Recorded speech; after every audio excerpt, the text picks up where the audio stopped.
Welcome to the Human Capital Innovations Podcast. We're your source for personal, professional, and organizational growth and development, where we share original research, explore industry trends, and interview executives and thought leaders from across the globe. We hope you join us often for practitioner-oriented content around all things related to leadership, HR, talent management, organizational development, and change management. Maximize your personal and organizational potential with Human Capital Innovations Podcast. Do you enjoy the Human Capital Innovations Podcast? Please subscribe, leave a review, comment, share, and consider supporting the podcast on Patreon, even at the producer and sponsorship levels.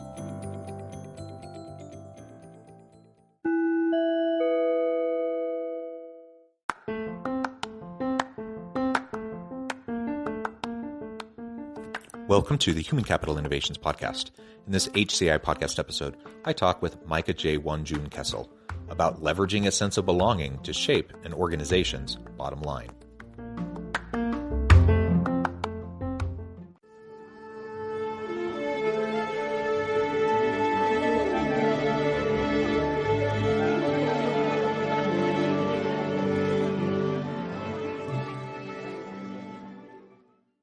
Micah J. Wonjun Kessel, welcome to the Human Capital Innovations Podcast. Thank you, John. Really happy to be here. It is a pleasure to be with you. You're joining us from the Virginia area. I'm south of Salt Lake City in Utah. Today, we're going to be talking about leveraging a sense of belonging to shape an organization's bottom line. Now, there's tons of research on this sense of belonging, meaning, and purpose in the work that you do in connection with the people you work with. It's huge. It has huge impacts on productivity, innovation, other bottom line outcomes for organizations. So there's a clear business case for all of this, as is indicated, just through how I introduced the topic. But there's clearly a huge human case for all of this as well. The fact of the matter is, sense of belonging fulfills a really deep and important human need, a social need that we all have. And so as leaders, if we can really embed that, and then leverage that within our teams, within our organizations, it's going to make a big impact, a big difference for how we do the work that we do. So that's what we're going to be exploring together today. I'm super excited for that conversation. As we get started, I wanted to share Micah's bio with everybody. For nearly 2 decades, Michael J. Wonjun Kessel has designed empathetic experiences, applying research on the science of emotions. Pioneering behavioral design in the Netherlands, he advised on experimental concepts with organizations such as Google, Disney, Microsoft, and projects for flourishing across social divides with the Finnish and Swedish governments and the Diabetes Fund. Now, Micah is emotion-centered design lead at one of the world's top emotions research neuroscience labs, IAS Lab, a Northeastern university. He is also executive director of Playground of Empathy Playground, which is developed in collaboration with the lab director, Dr. Lisa Feldman-Barrett, who has revolutionized the world's understanding of how and why the brain creates emotions. Under Micah's direction, Playground's team is a winner of the Harvard Culture Lab Innovation Fund Award in 2020, granted by their Joint Council of Diversity, Inclusion, and Belonging, and has since shared the Walk in My Shoes experience with over 50 organizations, including the National Association of Diversity Officers in Higher Education Conference, the Black in Design Conference, and for thousands at the Boston Museum of Science. Micah has presented his work at the Society for Neuroscience and Creativity, the Spectrum Conference for Founders of Color, and was a SOCAP scholar and a Byron Fellow. So many amazing, wonderful things that you do, that you've accomplished in your work and in your life and in your career. It's a pleasure to be with you, Micah. Anything else you would like to add or share with my listeners by way of your background or personal context before we dive on into the conversation for today? No, I would just want to accent how much I agree and believe that a change in a shift in empathy in our organizational cultures is not about a slight improvement. It's about a paradigm shift that would massively change the way that we look at approaching work and the way that people find purpose and a sense of belonging at their organization. So I'm so excited to talk about that topic with you today, John. Excellent. And let's start there. So I mentioned this immersive experience in your bio. Tell us a little bit more about that, the history behind that, and really how that helps organizations gain empathy through walking in the shoes of marginalized employees. Yeah, so I mean, the idea of, wanting to walk, the product is called Empathable. Let's start there and just say that Empathable is about finding pathways through empathy by walking in the shoes of others. And this concept of walking in other people's shoes is something that has been spoken about or touted by, Biden and Michelle Obama at inaugural speeches. It's been probably talked about for hundreds of years conceptually.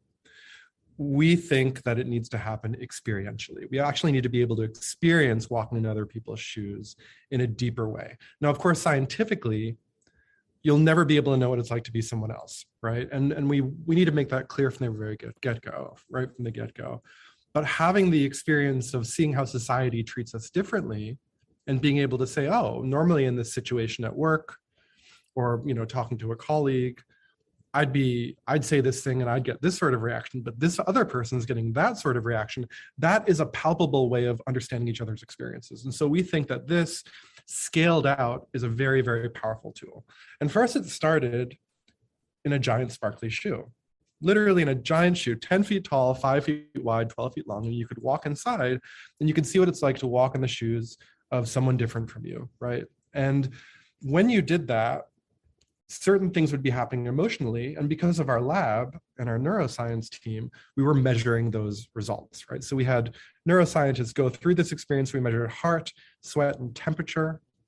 And what we noticed was that the result of them going through this experience was, and I quote, more like watching a football game than going through a bias training.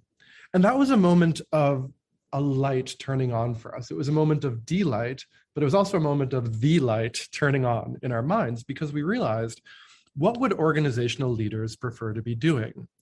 Going through a bias training or watching a football game, right? And what we mean by that is not necessarily literally watching a football game, but competing, building a competitive organization. Organizational leaders are hired to build competitive organizations. And how do you compete well? You do so by retaining your best players. And so the idea of creating an evocative walk in my shoes experience through Empathable that helps organizational leaders and organizations at large retain their best people at a time of the Great Resignation, we saw as something that needs to be approached in a revolutionary way. And that's what we started doing. So, the history of this experience is embedded in that moment of realization that immersive learning can do that. And since then, we've shared it with organizations like Deloitte, Altria, Ford, Cisco. We've gotten to work with Fortune 50 companies, but also really small nonprofits. And what we've realized after 10,000 participants is that this is a space that needs a lot of innovation in order to be effective. Yeah, well, good. And you've already started to talk about it a little bit, but my next question in relation to what you just shared is, really what you've learned about teaching organizations empathy and belonging that's different from all the stuff that's out there. So, diversity, equity, inclusion, and belonging, it's a big hot topic. Most organizations are trying to do something with it. A lot of it tends to kind of get stuck in the awareness, stage, right? And just having conversations about why it's important. What are you doing that's a little bit different, and how are you extending that? Yeah, thanks for asking that. I would say that first, I'll just quickly say how we got to what we know, because what we do know is pretty different than what a lot of people are talking about. But how we got there is, first of all, from sharing this experience with 10,000 participants. I've had over 300 one-on-one conversations with diversity directors, chiefs of diversity, but also HR directors and leaders of organizations in the last year and a half. That's probably some sort of Guinness record of one-on-one conversations where I've been asking the exact same question every time, which is, what is your biggest problem when it comes to creating inclusion and belonging? And the answer I've gotten by and large is, we're giving people the facts, we're giving people the statistics, and we're giving people the trainings. We're not actually seeing them apply the knowledge. Right? So as a nation, by and large, we're hearing people talking about how they're not applying the knowledge of inclusion and belonging to actually create inclusive environments. Why is this happening? Well, one thing to consider is that 75% of programs talking about inclusion and belonging, and you're probably aware of this if you've been in one, they use negative messaging. right? Most programs are using negative messaging to get their point across. I don't know, John, how likely you are to change your behavior when someone's giving you a negative reason to or being negative with you, but it's not very likely for most people. Most are using bullet points and statistics. These are failed attempts to educate. As I often say, they're fine ways to pass your LSATs or your MCATs, right? But they're not great ways to learn and change behavior. They're great ways to pick up information and lose it shortly afterwards.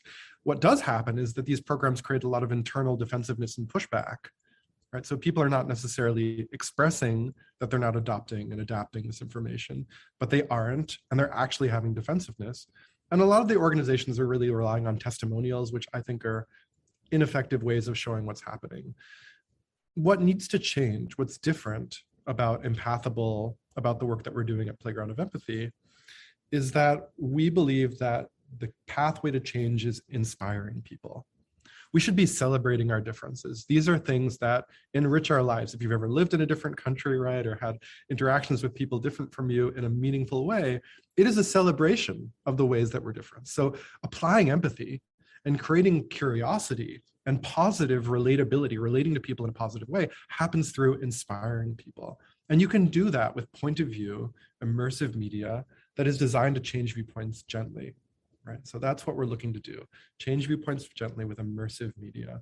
And we meet people where they are. We're probably the only program in the world that doesn't tell people that they're right or wrong, doesn't actually tell people what to think. We don't correct people. We let them come to the conclusions at their own time and their own pace, because this is actually how we learn best. And we make sure to prove through data. So, 90% of people who go through this experience report feeling more empathy towards their colleagues, more belonging with their colleagues. There's an increase of 35% in comfort discussing race, gender, and sexual orientation. And by and large, a really dramatic increase in team connection. Some people think, wow, this felt like more like a team building than an inclusion training or than an empathy training. But I think the thing that we're learning is that this is how the isms are curable, right? Racism, sexism, genderism, and so forth. We don't talk about them in this country as something that needs to be cured, but I think we need to start doing so. We once cured typhoid, right? We once got very close to curing polio. And there are people who work in cancer research, in marketing, they work in fundraising, but there are also researchers and doctors working on a cure. We need to be looking at the isms as something that can be curable. And the way that we do that is exposure to difference, right? As I mentioned, it's that friend in high school, it's that roommate in college, it's someone different from you that you build a meaningful amount of exposure with, amount of connection with, that helps you change those viewpoints. So that's how we create that exposure to difference, by having people walk in the shoes of each other experientially. And that's really the best way we know how. Yeah, I love it. I love it. And I love using empathy. I love inspiring people towards change. As you said, most people aren't going to change when fear-based tactics or accusatory language is used. People get defensive when that happens. And yes, you asked the question a few minutes ago. You said you've probably been in those types of situations, or maybe you've experienced that. And absolutely. And I can remember one in particular where it was so counterproductive. Like the intention of the meeting was fantastic. The impact of it, the effect of it was retrenchment, and people were upset, and it didn't actually accomplish any of the goals. It just made things worse. And that's, certainly what we don't want to have happen, right? We want to gently encourage people to move in the right direction and to actually apply what they're learning in a meaningful way that's going to change the way they relate with people. And especially when we're talking about all the isms, those are hard conversations to have if you're coming at it from an accusatory kind of a posturing, right? Absolutely. Empathy is hard to create, but it's easy to experience. I got to be the keynote speaker at a conference in San Francisco for pensions and investments. So I've talked to a lot of finance people in the work that we do. We work with a lot of finance organizations. And at this conference, I got to be keynote speaker. And the day I was kind of preparing final notes in this talk, and I was sitting in San Francisco out in Hayes Valley, and there was this guy, business guy who was wearing a suit. I think he had a military background. He was talking to an unhoused person, a homeless man. And he was talking to him about why he should move out of the city. And he was trying to be an encouraging, nice person about it. And he said something to this homeless man that I ended up putting in this presentation, which was, he said, hey man, you won't know what it's like to live in a different place in San Francisco until you get out there, because experience is the best way we figure things out. And I thought that's really what it comes down to. We're not going to learn how to treat people in a more inclusive and empathetic way by being told to. We're going to learn how to by experiencing it. And the companies that know how to do that are they're winning every time.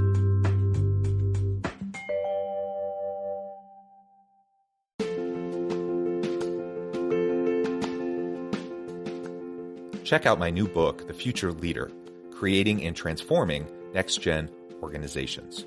Stemming from 2 decades of professional experience and over 600 in-depth interviews with executives, thought leaders, and scholars from across the globe, The Future Leader will help you explore the ordinary, everyday actions that will help you to prepare to lead in the future of work, to respond to an uncertain future, and to produce extraordinary results for individuals, teams, and organizations.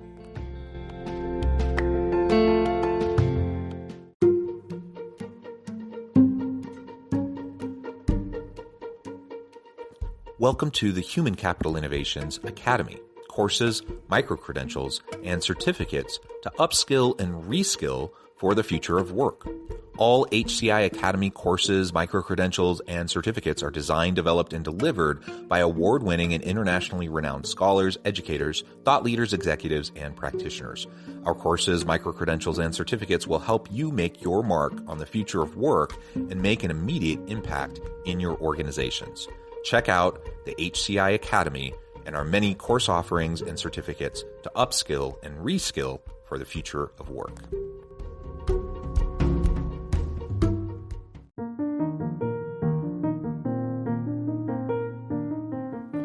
Check out our new weekly LinkedIn newsletter, Alchemizing Human Capital, exploring industry trends via original research and interviews with executives and thought leaders from across the globe. We look forward to having you join us.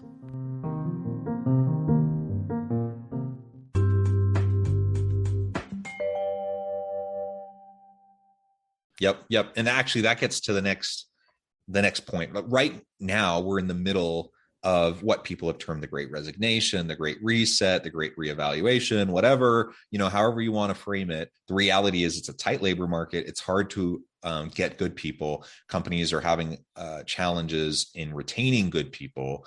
How can all of this approach towards greater empathy and promoting belonging and that sense of belonging, how can that help as we're trying to attract and retain great talent in this current context? Yeah, you couldn't be more right, John. I mean, just to frame it, right? We're 2021, 57% national turnover. 57%, right? 25% of people who left their jobs did so voluntarily. So a quarter of the United States, according to the National Bureau of Labor Statistics, left their jobs voluntarily. We are actually in a low-key crisis. And then remarkably, but also not remarkably, or I should say notably, but not remarkably, Black employees are 30% more likely than white employees to leave their companies, according to a study by Coquel. Right. And then this year is not going to be different. Projections from Microsoft's global study were that I think 41% of the workforce is considering to leave their current employers. Right. So these are the companies that leaders are leading. These are the companies that investors are investing in. These are the companies that we work at. And at the same time, the diversity and inclusion space in 2022 has increased 35% in the last 2 years. 80% of organizations are planning on increasing their budget and their resources towards DEI in 2022. So more than ever, companies need a assurance that DEI programs are going to have a positive return on investment in the work that they're doing. And the problem is, in the last 30 years, according to a study by Harvard Business Review of 829 companies, we're seeing that diversity and inclusion is actually having very little positive effect in the average workplace. So this is like the space that we're finding ourselves in. How does that impact, how does that connect to empathy and a lack of empathy? Well, about 97% of employees, according to SHRM, believe empathy is essential for a healthy workplace culture. right? We know that toxic cultures are 10 times more likely to predict turnover, right? Employees at low-scoring empathy companies are twice as likely to leave. But what happens when empathy is done well? So we talked about what happens when it's done poorly. When it's done well, there's over a 50% increase in job performance. Again, according to Harvard Business Review, right? There's a 50% drop off in turnover. And actually there's a 75% reduction in sick days. And I love that fact because it shows that this is not people faking being sick. This is showing that there's a biological health, real health improvement to when we have empathic work cultures. So we need to be able to make this connection. We need to be able to realize this is where we're finding ourselves now.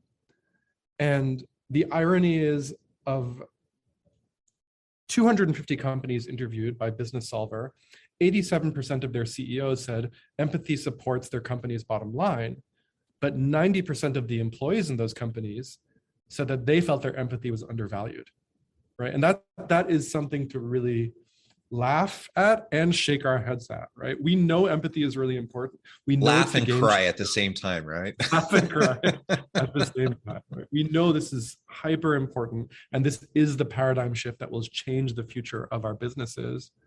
But we have to understand that we're not necessarily going to do it just by talking about it.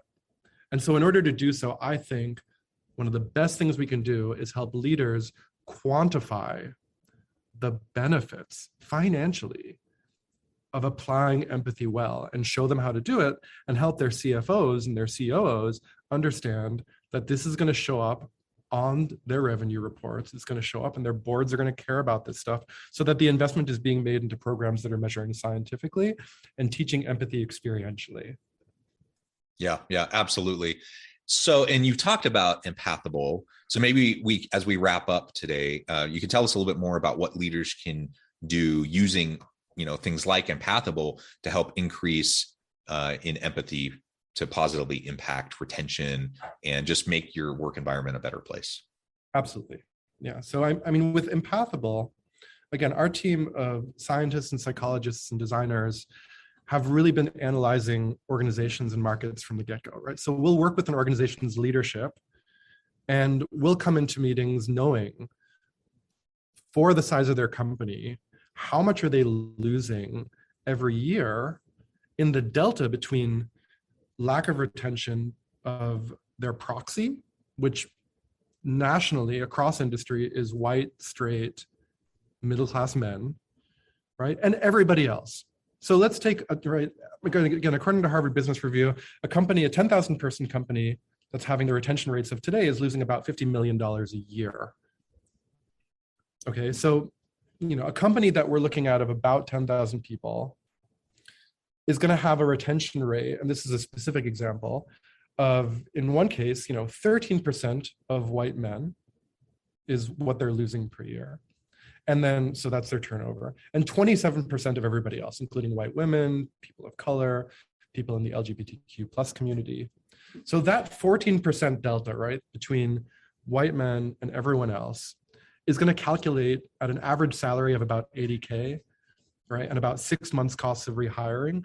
We're talking about a $16 to $20 million loss annually, just on that delta. And just to be clear, that delta is not because of better job opportunities. It's not because people are changing locations. That's already captured in the first 13%. The delta is just a lack of inclusion and belonging. So we will quantify with you and for you exactly what you're losing every year in not having empathy being experienced properly, right? And taught in an experiential way.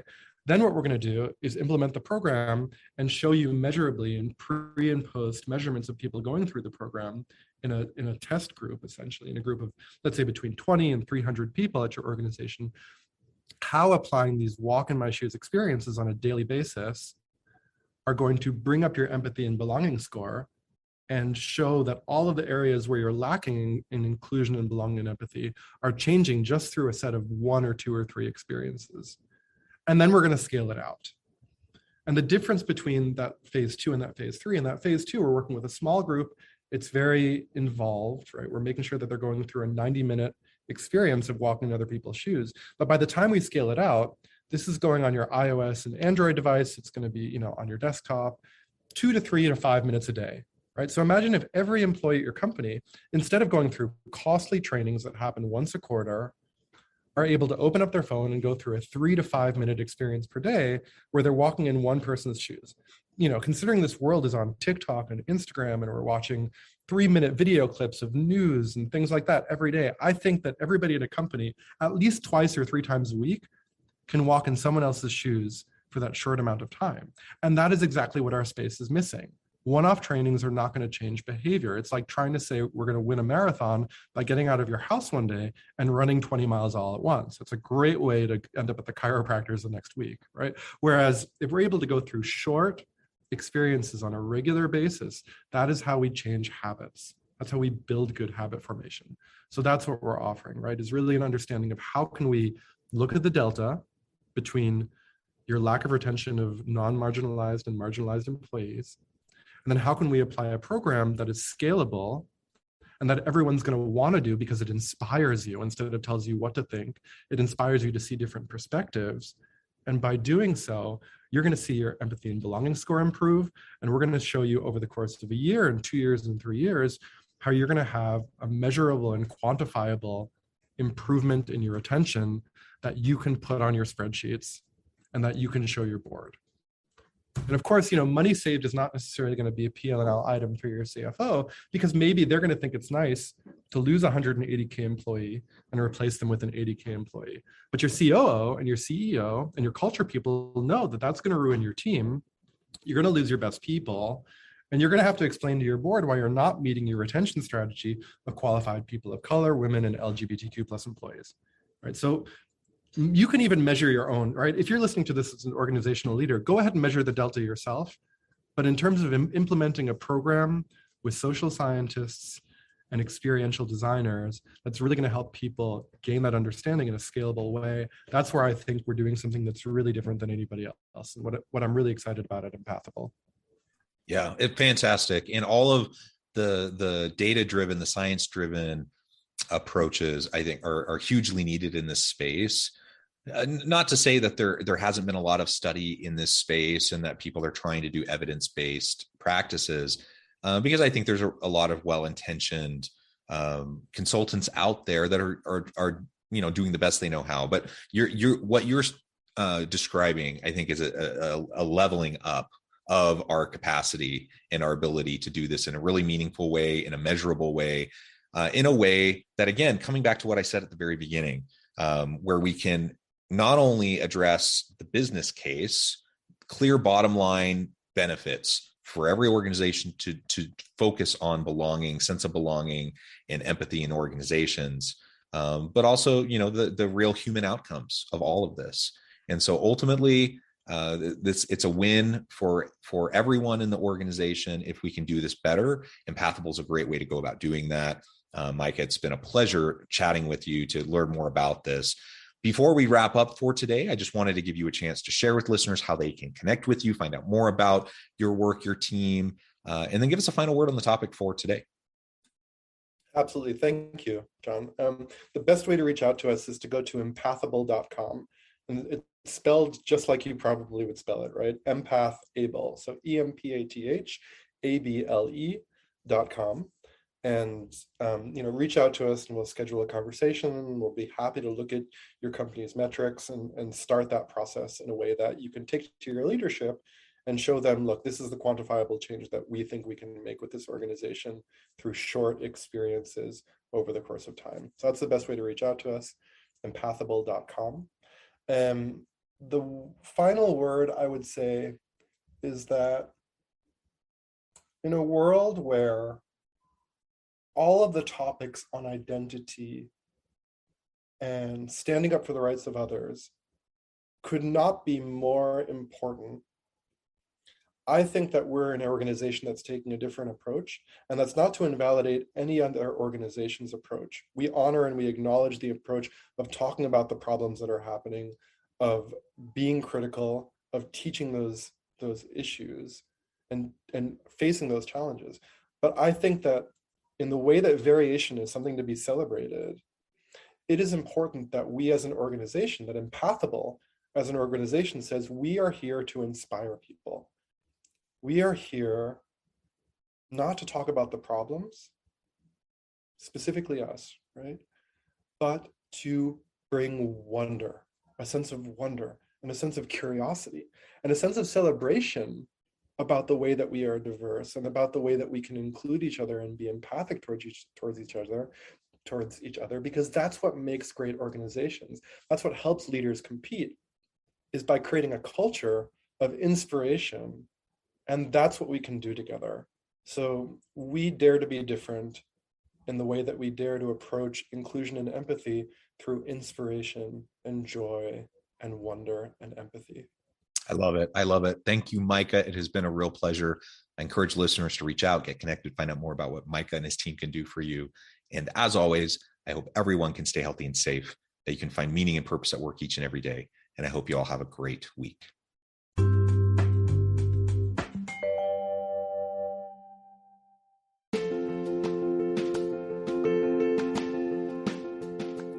Bluer Than Indigo Leadership, the journey of becoming a truly remarkable leader.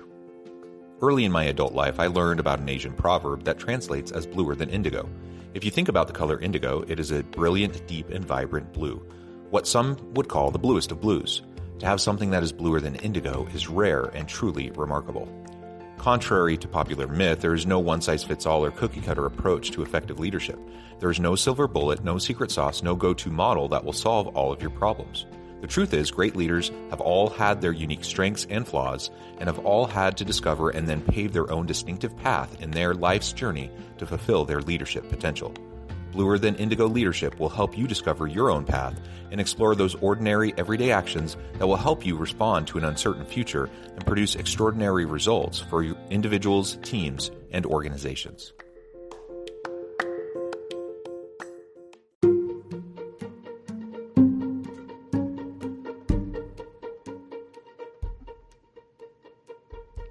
Check out Human Capital Innovations magazine, Human Capital Leadership. Human Capital Leadership is a free, interactive e-magazine with the mission to help individuals, leaders, and organizations find innovative approaches to maximize their human capital potential. We publish issues quarterly in August, November, February, and May. Take a look at the latest issue and let us know what you think.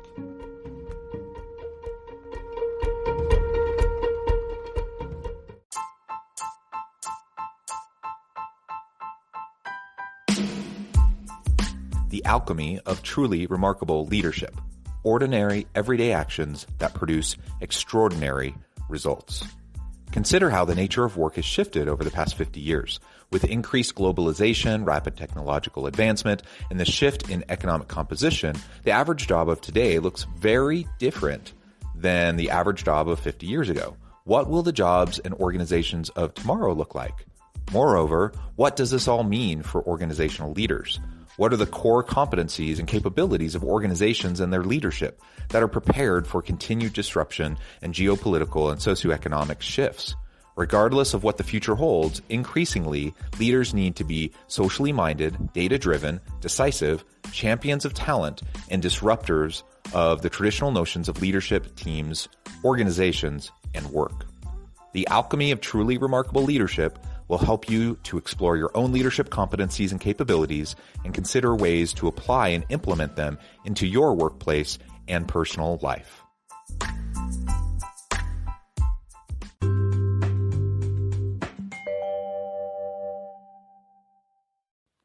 Do you enjoy the Human Capital Innovations podcast? Please subscribe, leave a review, comment, share, and consider supporting the podcast on Patreon, even at the producer and sponsorship levels. Thanks again for joining us for this episode of the Human Capital Innovations podcast. I hope you stay healthy and safe and that you have a great week.